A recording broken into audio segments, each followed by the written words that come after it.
আসসালামু আলাইকুম গাইস, কেমন আছেন সবাই? রোজার ভিতর সবাই আলহামদুলিল্লাহ ভালো থাকারই কথা। রোজা রমজান আল্লাহ পাক সবাই সুস্থ রাখে।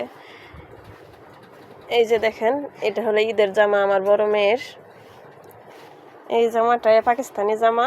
এটা হলো এই জামার ভিতরে শুধু নিচে এই কাজটা করা আছে, আর অন্যটাই ডিজাইন আছে, কিন্তু কাজটা ভালো করে এইভাবে করা না, নিজেদের বলে করে নিতে হয়। আমার তো জানা নেই, আমি টেইলার্সে কাজ করি, নিজেই কাজ করি, আমাদের নিজের কাজ নিজেই করি।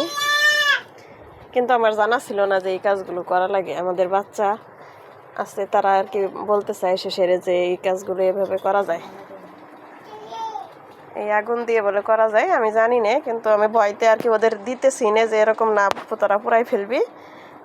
কিন্তু এই যে কাজগুলো করতেছে দেখেন, এই যে মশার কয়েল একটা এরকম ধরাই নিয়ে এসে এই যে কাজগুলো করতেছে। মাশাআল্লাহ খুব সুন্দর হচ্ছে, ভয় নাই। তবে মশার কয়েল এটা বেশি ভালো হয়। এই মেজের কাঠির চেয়ে মশার কয়েলটা খুব ভালো হয়। মেজের কাঠি বারবার ধরানো লাগে, তবে সাবধান, কেউ আবার জ্বলন্ত আগুন দিয়ে পোড়াতে যায় না, তাহলে কিন্তু সর্বনাশ। সবাই ভালো থাকবেন। যদি না জানা থাকে তাই শেয়ার করলাম। আমার মতো সবাই তো আর জানে না, আমি যেমন জানি না। আমার মতো যারা সবাই হয়তো জানেন, কিন্তু আমার মতো যারা জানেন না তাদের জন্য আর কি একটু শেয়ার করলাম। সবাই ভালো থাকবেন, সুস্থ থাকবেন। সবাইকে রমজান মোবারক। আল্লাহ হাফেজ। আসসালামু আলাইকুম।